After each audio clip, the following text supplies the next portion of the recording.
A saliva quente do meu próprio filho escorrendo pelo meu rosto foi a coisa mais fria que já senti na vida.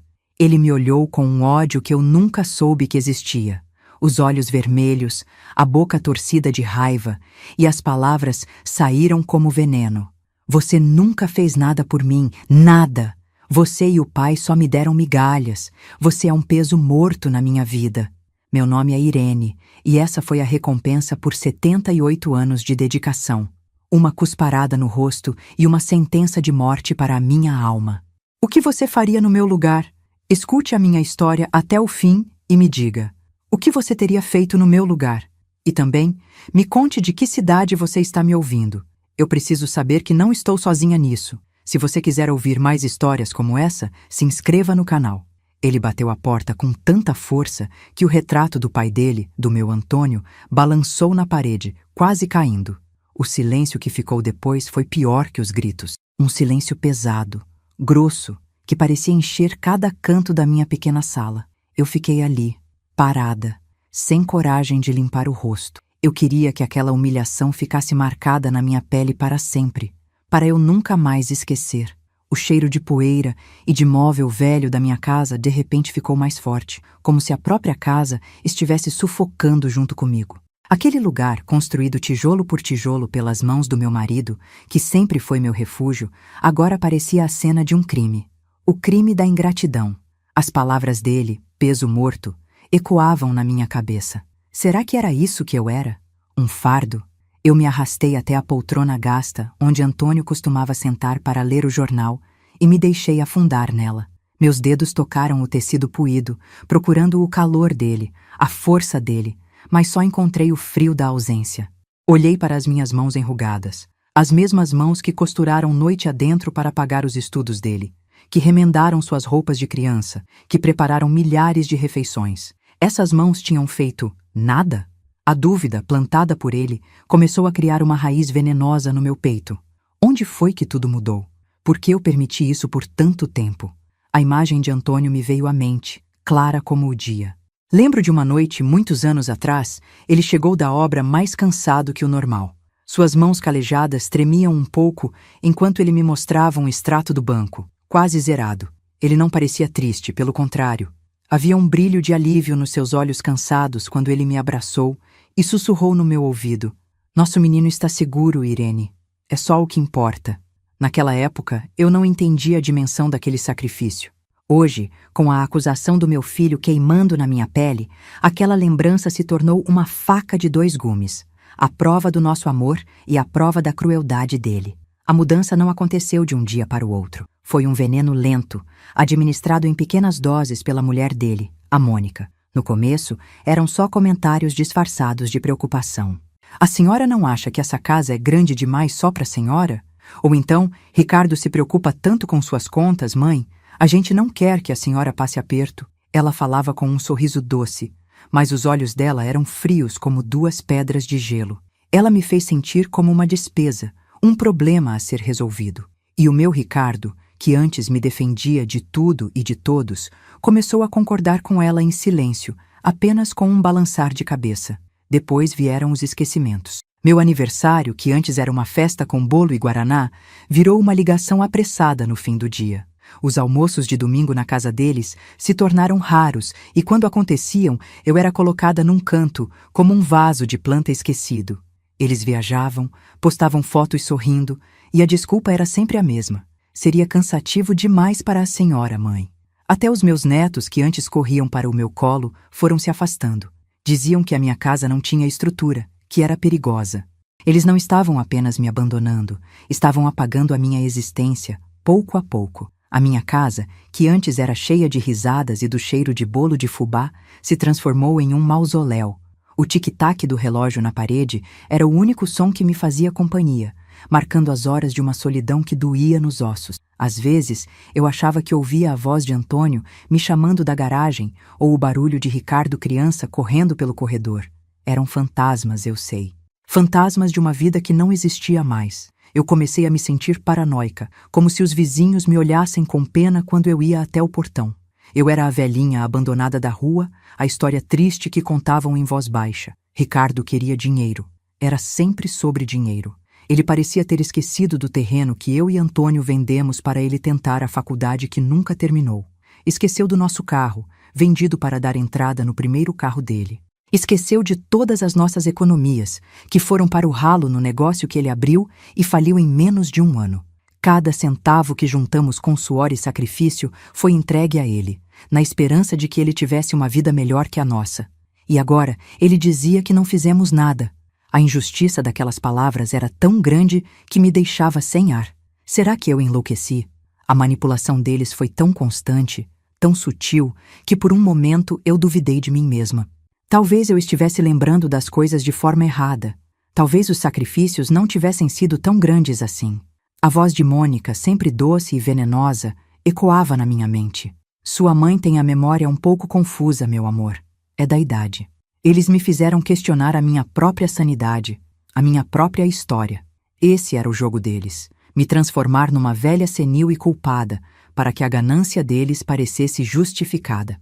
E por um tempo, eu quase acreditei. Fui até o banheiro e me olhei no espelho. A água fria finalmente lavou a sujeira do meu rosto, mas a mancha na minha alma continuava lá. Eu vi uma mulher de cabelos brancos e ralos, com rugas profundas que contavam a história de uma vida de trabalho e preocupação.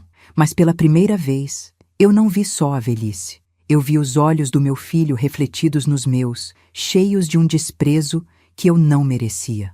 Aquela imagem no espelho não era a de uma mãe amada, mas a de um fardo, um peso morto. A dor era física, uma pontada aguda no peito que me fez curvar sobre a pia, buscando ar.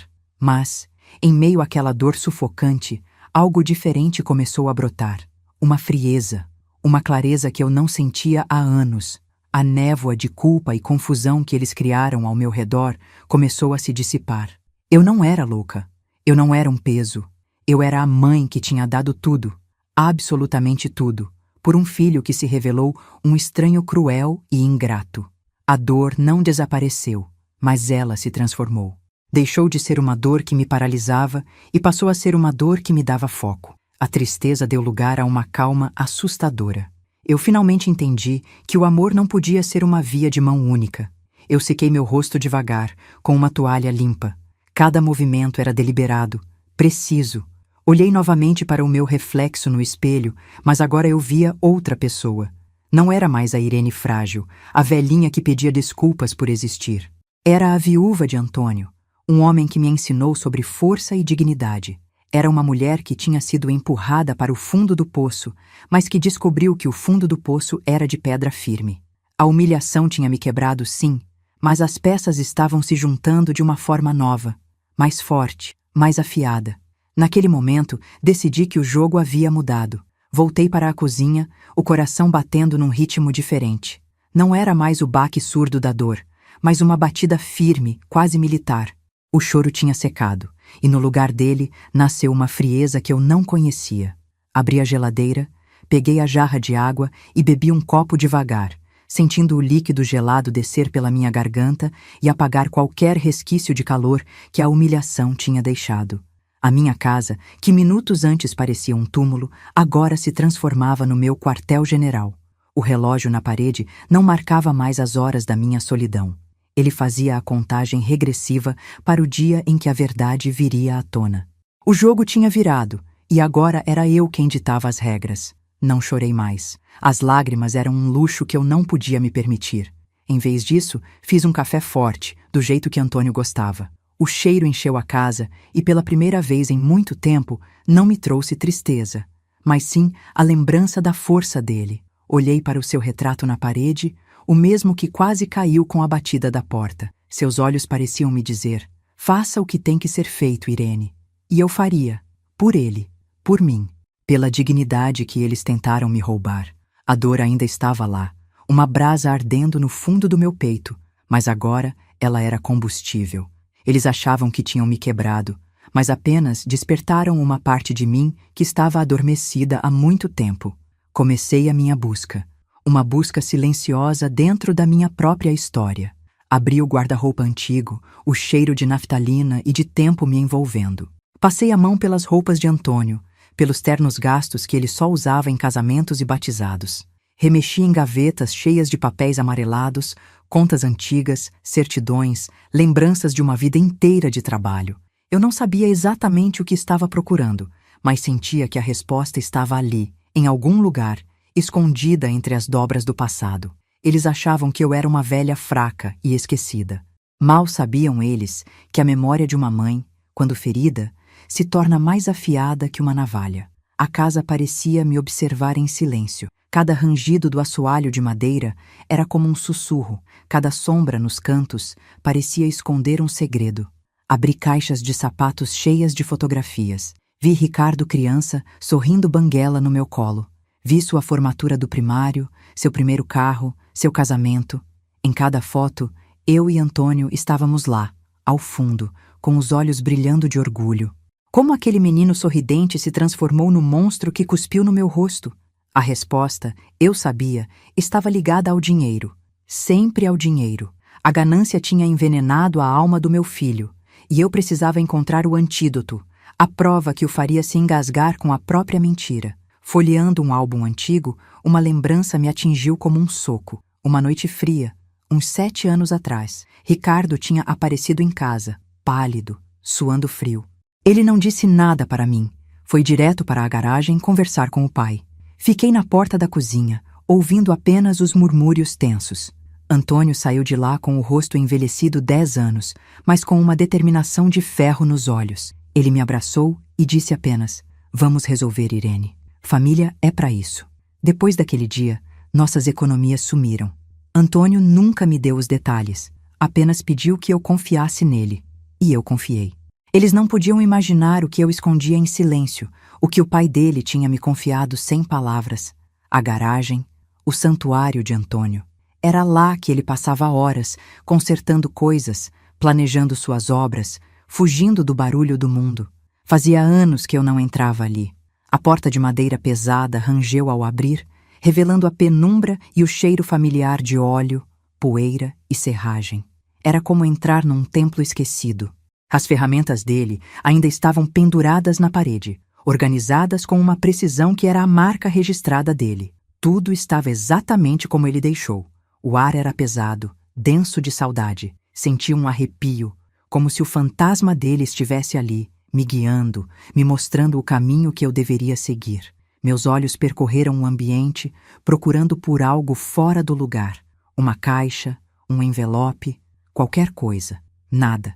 Apenas a ordem metódica de um homem que dedicou a vida ao trabalho. Foi então que me lembrei de uma frase que ele me disse, naquela mesma noite da visita de Ricardo, quando voltou da garagem.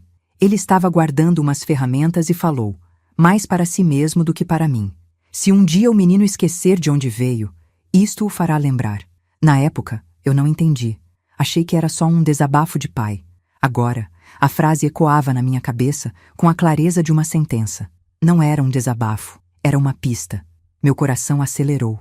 Olhei para a bancada de trabalho, para as prateleiras cheias de latas de pregos e parafusos. Onde ele esconderia algo tão importante? Tinha que ser um lugar que só ele conhecesse, um lugar seguro, à prova do tempo e de olhos curiosos. Foi então que eu vi. No canto mais escuro da garagem, embaixo de uma lona empoeirada, estava a sua velha caixa de ferramentas de metal, aquela que ele levou para a sua primeira obra, pesada como um baú de tesouro. Era ali. Eu sabia que era ali. Mal sabiam eles que o pior ainda estava por vir, guardado a 7 chaves numa caixa de ferro. Com um esforço que fez meus ossos doerem, arrastei a caixa para o centro da garagem. A poeira que se levantou me fez tossir. A tampa estava emperrada pela ferrugem, mas usei uma chave de fenda como alavanca e consegui abrir. Dentro, o cheiro de metal e graxa era forte. Vi seus martelos, seus serrotes, as ferramentas que construíram a nossa casa e o futuro do nosso filho. Removi a bandeja superior e o que vi embaixo parecia normal. Mais ferramentas pesadas, alicates, trenas. Mas algo estava diferente. O fundo da caixa parecia mais alto do que eu me lembrava. Era um fundo falso. Minhas mãos tremiam, mas não de fraqueza. Era a adrenalina da descoberta. A certeza de que a verdade estava ao meu alcance. Com a ponta da chave de fenda, forcei a chapa de metal. Ela cedeu com um estalo seco, revelando um compartimento secreto. E lá dentro, protegido por um saco plástico, estava um envelope pardo, grande e grosso. Em cima, com a caligrafia firme e inconfundível do meu Antônio, estava escrito: para o Ricardo, quando a memória falhar. Naquele instante, eu soube. O silêncio daquela casa estava prestes a ser quebrado para sempre. A justiça do meu marido finalmente seria feita. Levei o envelope para a mesa da cozinha, o mesmo lugar onde meu filho tinha me humilhado. Coloquei-o sobre a toalha de plástico, como se fosse um objeto sagrado. Por um momento, hesitei em abrir. Era como violar o último segredo do meu marido. Mas o rosto do meu filho, torcido de ódio, veio à minha mente, e a hesitação se transformou em determinação. Rasguei a aba do envelope com cuidado. O que encontrei lá dentro fez o ar faltar nos meus pulmões. Não era apenas um segredo de família. Era a prova irrefutável de um sacrifício que foi pago com a mais cruel das traições. Lá estavam elas, uma pilha de notas promissórias, todas com a assinatura desesperada de Ricardo no rodapé. O valor total me deixou tonta, R$ 200.000. E em cada uma delas, um carimbo vermelho, agressivo, gritava a palavra pago. Junto com as notas, havia um recibo de quitação de uma financeira que eu nunca tinha ouvido falar e uma carta, em papel timbrado, de um homem com um nome assustador, agradecendo a Antônio pela resolução amigável da pendência do filho dele. A dívida não era de um negócio que faliu. Era com agiotas. Meu marido não salvou o negócio do meu filho. Ele salvou a vida dele. A verdade me atingiu com a força de uma onda, me deixando sem fôlego. Antônio tinha hipotecado a nossa casa. Ele usou cada centavo que juntamos a vida inteira para salvar o nosso menino de gente perigosa e fez tudo em segredo para não ferir o orgulho dele. Ele permitiu que Ricardo acreditasse que tinha se virado sozinho, que era um vencedor. E qual foi a recompensa de Antônio? Um filho que anos depois o acusaria de não ter feito nada. Aquele envelope não continha apenas papéis. Continha o peso da vida do meu marido. O sacrifício silencioso que provavelmente o levou mais cedo para o túmulo. A dor que senti não era de tristeza. Era uma dor fria, cortante, uma raiva lúcida que clareou a minha mente. Toda a manipulação, todo o gaslighting, toda a culpa que Mônica e Ricardo tentaram me impor desmoronou diante daquela prova. Eu não era uma velha confusa. Eu não era um fardo. Eu era a guardiã da honra de um grande homem e a testemunha da maior das canalices. Dobrei os papéis cuidadosamente e os coloquei de volta no envelope. O plano se formou na minha cabeça, claro e preciso, como um projeto de engenharia de Antônio. Não haveria gritos, não haveria mais discussões, haveria apenas a verdade. Levantei-me e fui até o telefone na parede. Disquei o número do meu filho. Minha mão estava firme. Minha voz não tremeu quando ele atendeu. Eu disse, com uma calma que o surpreendeu, que precisávamos ter uma conversa final sobre a venda da casa e que eu tinha encontrado um comprador. Marquei a reunião para dali a 2 dias, num lugar neutro, um lugar onde a ganância deles os faria baixar a guarda. O cartório do centro da cidade. Eu podia quase ouvir o sorriso de Mônica do outro lado da linha, já contando o dinheiro. Eles viriam correndo, como ratos atrás do queijo. Desliguei o telefone e uma paz estranha tomou conta de mim. A paz de quem sabe exatamente o que fazer. Fui até a janela e olhei para a rua. O mundo lá fora continuava o mesmo, mas dentro de mim, tudo havia mudado. Eu não estava mais lutando por amor ou por reconhecimento. Eu estava lutando por justiça. A justiça de Antônio. Eles me deram as costas, me humilharam e me chamaram de peso morto. Agora, eles iriam aprender, da forma mais dura e pública possível, o verdadeiro peso das escolhas que fizeram. O cheiro de café ainda pairava no ar, mas agora ele se misturava com um cheiro novo, o cheiro de aço. Era a minha espinha dorsal, que eles tentaram vergar, mas que agora estava mais reta do que nunca. Peguei o envelope e o guardei num lugar seguro, junto com a minha certidão de casamento. Eram os 2 documentos mais importantes da minha vida. O que celebrava o início do meu amor e o que provaria o fim da minha inocência. A batalha estava apenas começando, mas, pela primeira vez, eu sabia que já tinha vencido. Os próximos 2 dias passaram como um borrão. Arrumei a casa, cozinhei, cuidei das minhas plantas. Por fora, eu era a mesma Irene de sempre, mas por dentro, Eu era uma estrategista preparando o campo de batalha. Cada tarefa doméstica era um ato de preparação. Ao limpar a poeira dos móveis, eu limpava as dúvidas da minha mente. Ao regar as samambaias, eu nutria a minha coragem. Eles esperavam encontrar uma velhinha frágil e derrotada no cartório, pronta para assinar qualquer papel que colocassem na sua frente. Mal podiam esperar pela surpresa que eu havia preparado. A ligação seria curta. Minha voz não tremeria. Ricardo e Mônica viriam correndo, sonhando com o dinheiro da casa, com a vida de luxo que construiriam sobre as ruínas da minha dignidade. Eles entrariam naquela sala de reuniões fria e formal, com seus sorrisos falsos e sua pressa mal disfarçada. Sentariam na mesa polida, esperando os documentos da venda, a caneta para a assinatura que selaria a vitória deles. Mas o que eles encontrariam não seria uma herança, nem um contrato de venda. O que eu colocaria sobre aquela mesa seria o espelho da alma podre deles. Seria o preço da sua traição. O dia amanheceu cinzento, como se o céu estivesse de luto pela minha ingenuidade. Vesti o meu melhor vestido, um azul marinho, que Antônio dizia que combinava com meus olhos. Não era por eles, era por mim. Era para lembrar a mulher no espelho que debaixo daquelas rugas e daquela dor ainda existia a Irene que Antônio amou, uma mulher de fibra. Ajeitei o cabelo, passei um pingo de perfume de lavanda e coloquei o envelope pardo dentro da minha bolsa de couro gasta. Cada gesto era um ritual, uma preparação para a guerra que eu travaria sem levantar a voz. Eu não sentia medo, nem ódio. Sentia apenas uma calma gelada, a calma de quem vai finalmente colocar um ponto final numa história mal escrita. Fui de ônibus até o centro. A cidade se movia lá fora, barulhenta e indiferente, mas dentro de mim havia um silêncio profundo. Desci no ponto e caminhei devagar até o prédio antigo do cartório. As portas de madeira maciça, altas e imponentes, pareciam a entrada de um tribunal. Respirei fundo e entrei. O ar lá dentro era frio, com cheiro de papel velho e cera de assoalho. O som dos meus passos ecoava no corredor silencioso. Uma moça me indicou a sala de reuniões.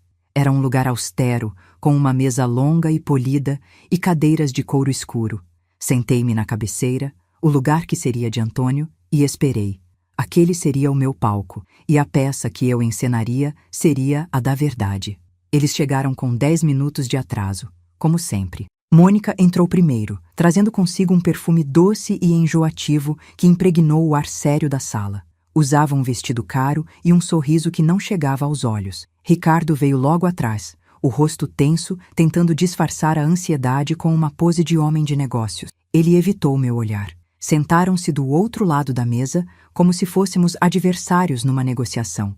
E era exatamente isso que éramos. A ganância deles era quase palpável, uma energia febril que contrastava com a minha quietude. Eles achavam que estavam a minutos de conseguir o que queriam.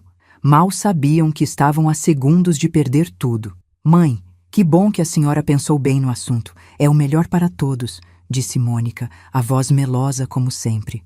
Ricardo apenas balançou a cabeça, incapaz de me encarar. Ele parecia um menino pego fazendo arte, mas a arte dele tinha custado a paz da minha vida, e talvez a vida do pai dele. Eu não respondi. Apenas os observei, estudando cada gesto, cada olhar cúmplice que trocavam. Deixei o silêncio se esticar, pesado e desconfortável. O silêncio era a minha primeira arma. Eles começaram a se mexer nas cadeiras, a impaciência crescendo. Eles queriam o dinheiro. Eu queria a justiça. Nossos desejos nunca estiveram tão distantes. O tabelião, doutor. Almeida, um senhor de cabelos brancos e óculos de aro fino, entrou na sala. Ele me cumprimentou com um aceno de cabeça respeitoso. Eu já tinha conversado com ele por telefone, explicado o essencial. Ele sabia que aquela não era uma reunião de negócios comum. Bom dia. Se todos estiverem prontos, podemos começar com a leitura dos documentos para a transferência do imóvel, disse ele com sua voz formal e neutra. Estamos prontíssimos! Mônica respondeu, rápido demais, a ganância vazando por cada sílaba. Ricardo olhou para a pasta de couro do tabelião como um náufrago olha para um bote salva-vidas. A hora havia chegado.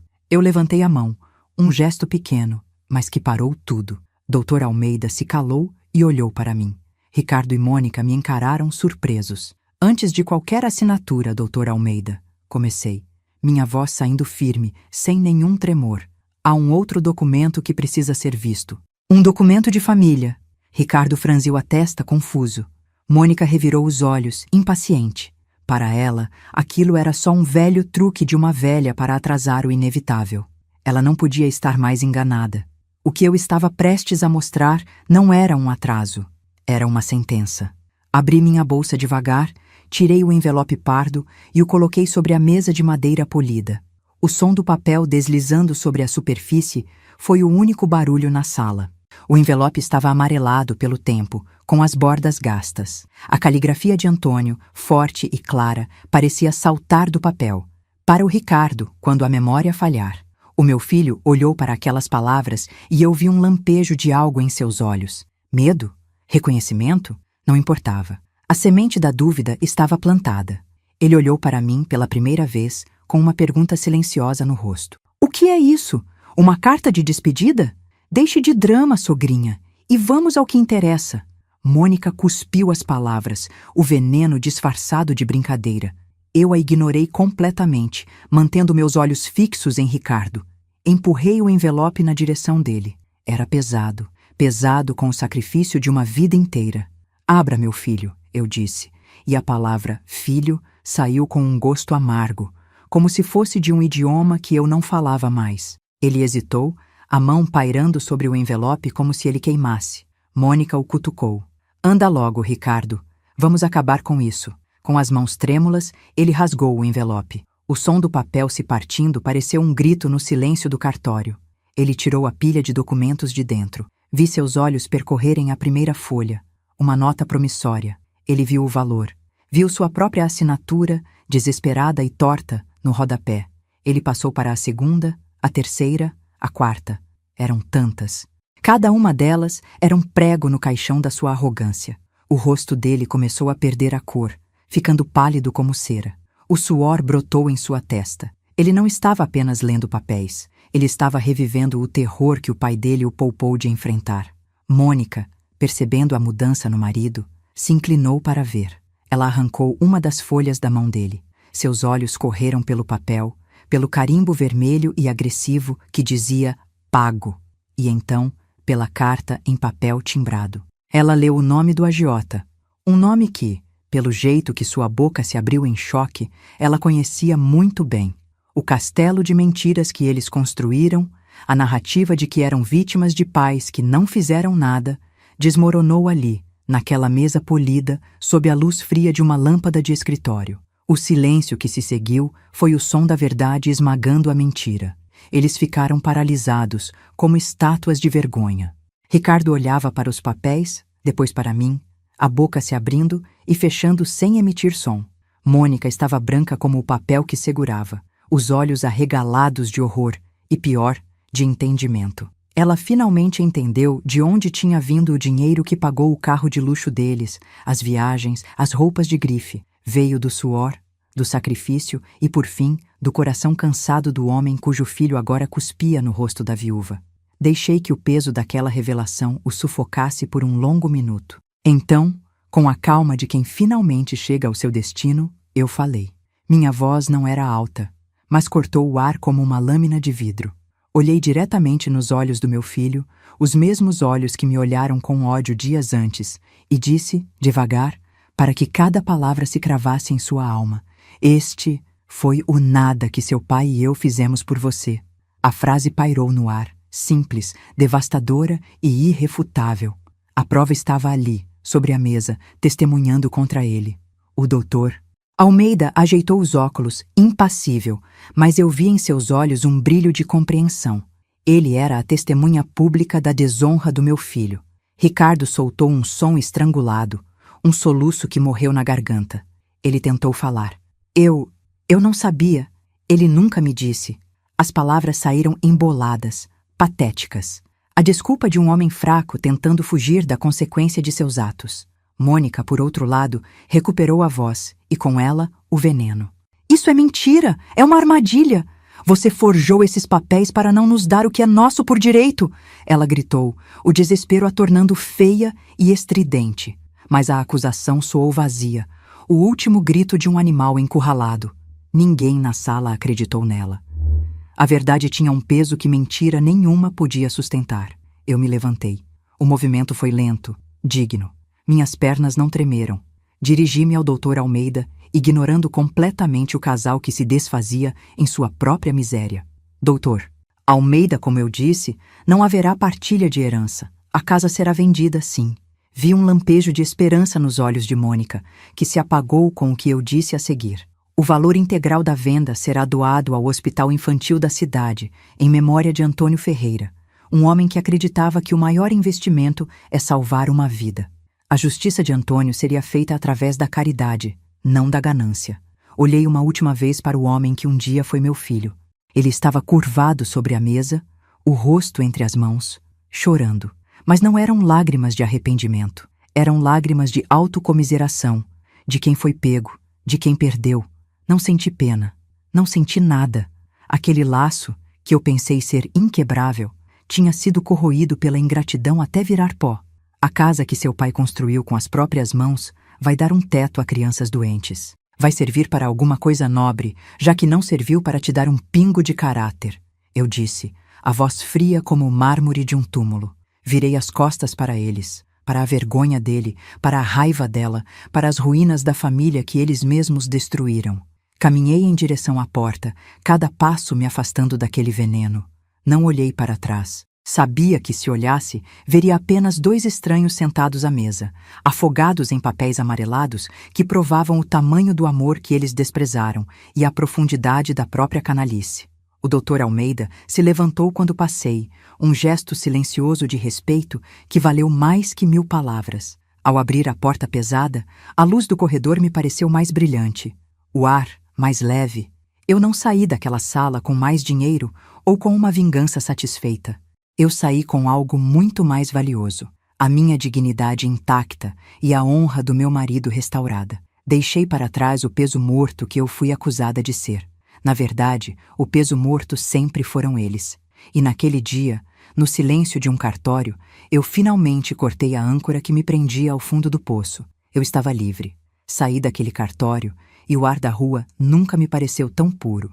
Era o mesmo ar cinzento da cidade, com cheiro de fumaça e de pressa, mas para os meus pulmões era como o ar fresco do campo. Eu não chorei, não sorri, não senti vontade de gritar. Senti apenas um vazio. Mas não era o vazio da solidão. Era o vazio de um peso que foi tirado das minhas costas depois de anos me curvando. O barulho dos carros, as pessoas passando apressadas, nada daquilo me alcançava. Eu estava dentro de uma bolha de silêncio e de paz. A paz de quem finalmente fechou uma porta que nunca deveria ter sido aberta. O som mais alto que eu ouvia era o da minha própria respiração, calma e regular, pela primeira vez em muito tempo. No ônibus, voltando para casa, eu olhava as pessoas pela janela, cada uma com a sua história, com as suas dores, com as suas lutas. Por um momento, me senti parte de tudo aquilo de novo. Antes, eu me sentia invisível, uma sombra no canto do mundo. Agora, eu era uma mulher sentada no ônibus, voltando para casa. Simples assim. A casa que em breve não seria mais minha. E a ideia não me trouxe tristeza, mas um alívio imenso. Aquele lugar guardava a memória do amor de Antônio, mas também a cicatriz da traição de Ricardo. Era hora de libertar aquelas paredes, de deixar que a memória do meu marido fosse honrada de uma forma que a ganância não pudesse mais tocar. Quando abri a porta da minha casa, o silêncio era outro. Não era mais o silêncio pesado da solidão, mas o silêncio calmo da escolha. A casa parecia respirar aliviada junto comigo. Andei por cada cômodo, tocando nos móveis, nas paredes que Antônio levantou. Não era um adeus triste, era uma despedida agradecida. Obrigada por tudo. Eu sussurrei para as paredes. Agora você vai cuidar de outras pessoas, de crianças que precisam de você. Eu estava desfazendo o nó que me prendia a um passado de sacrifício e ingratidão. Estava transformando o símbolo da minha dor no símbolo da esperança para outros. E essa era a maior justiça que eu poderia fazer por Antônio. No dia seguinte, liguei para a imobiliária e para o Dr. Almeida. Minha voz era firme quando dei as instruções. A venda seria rápida, sem negociações demoradas. Todo o processo de doação seria formalizado por ele, garantindo que cada centavo fosse para o hospital. Não haveria brechas, não haveria espaço para contestações. O corretor de imóveis, um rapaz jovem, pareceu surpreso com a minha decisão, mas não questionou. Acho que ele viu no meu rosto uma determinação que não abria espaço para perguntas. Eu não estava apenas vendendo um imóvel. Eu estava executando uma sentença, a sentença final sobre a minha antiga vida, e assinando a minha carta de alforria. O telefone tocou naquela noite. Eu sabia que era ele. Atendi e esperei. A voz de Ricardo do outro lado era um sussurro choroso, patético. Mãe, por favor, não faz isso com a gente. A Mônica está passando mal, ela não para de chorar. A senhora vai destruir a nossa vida por causa de um mal-entendido. Um mal-entendido. Ele chamou uma vida de sacrifício de mal-entendido. A manipulação era a única ferramenta que lhe restava, o último veneno que ele tentava injetar. Mas eu já estava imune. O antídoto era a verdade, e eu a tinha engolido em doses cavalares. Ele não estava pedindo perdão, estava pedindo o dinheiro. Eu o escutei sem interromper, deixando que ele esvaziasse seu repertório de chantagem emocional. Quando ele finalmente se calou, esperando uma resposta, uma negociação, eu disse apenas 5 palavras, as mais libertadoras da minha vida. Nós não temos mais nada para conversar. E então, com a calma de quem desliga um rádio mal sintonizado, eu coloquei o telefone no gancho. O clique foi o som de um cadeado se fechando para sempre. Naquele instante, ele deixou de ser meu filho e passou a ser apenas o homem cujo nome estava nuns papéis amarelados dentro de uma gaveta. A dor da perda do filho que eu amei já tinha acontecido. O que eu sentia agora era apenas o alívio de me livrar de um estranho. Depois de desligar, fui até o retrato do meu Antônio na parede da sala. Passei a mão na moldura de madeira, como se estivesse fazendo um carinho no rosto dele. Está feito, meu velho, eu disse em voz baixa. A sua honra está limpa. O seu sacrifício não vai alimentar a ganância de ninguém. Ele vai gerar vida.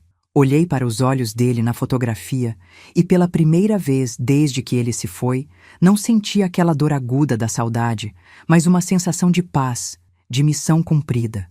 Era como se ele estivesse ali, concordando com a cabeça, com aquele seu sorriso pequeno e cansado, mas orgulhoso. Nós dois, juntos, tínhamos finalmente colocado o ponto final naquela história. Minha vida, a partir daquele dia, virou uma página em branco que eu comecei a preencher com as minhas próprias vontades. Visitei lares para idosos, não como quem procura um lugar para ser depositado, mas como quem escolhe um novo endereço.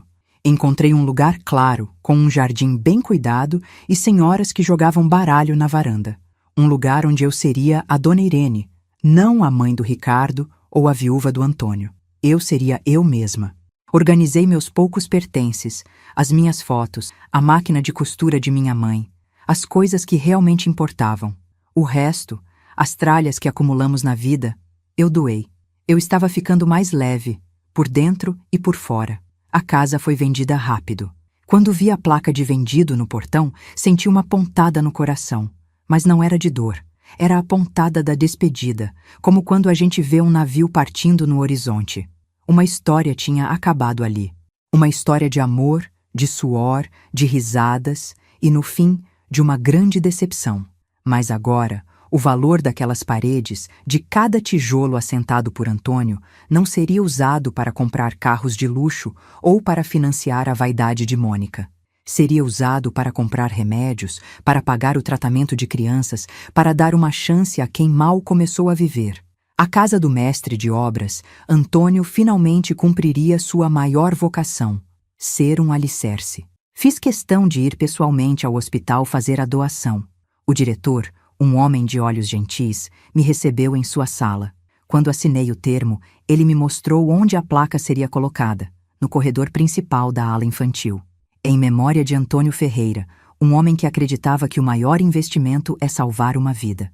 Li aquelas palavras e meus olhos se encheram de lágrimas. Mas eram lágrimas de orgulho, de um amor que a morte não conseguiu apagar e que a ingratidão não conseguiu manchar.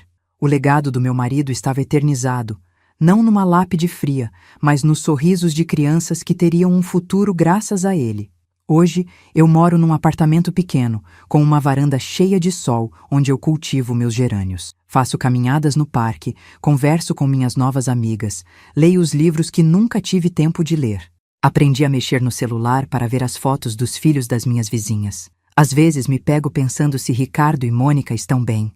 Não por preocupação, mas com a curiosidade de quem olha para a vida de dois desconhecidos. A dor se transformou numa cicatriz, daquelas que a gente sabe que está lá, mas que não dói mais ao toque. Eu não os perdoei, porque o perdão é para quem se arrepende, e a ganância não conhece o arrependimento. Eu apenas os esqueci. A justiça, eu aprendi, não faz barulho. Ela não grita, não se vinga. Ela é silenciosa, como o tempo. Ela age devagar, colocando cada peça no seu devido lugar, até que a verdade se torne a única paisagem possível. A minha justiça foi reconquistar o direito de dormir em paz, de acordar sem sentir um peso no peito, de olhar no espelho e ver uma mulher que, apesar de tudo, se manteve de pé. Uma mulher que honrou seu amor, sua história e, acima de tudo, a si mesma. Eles me tiraram um filho, mas me devolveram a mim. E no final das contas, essa foi a maior vitória que eu poderia desejar. Se essa virada te trouxe alívio, escreve justiça nos comentários e compartilha.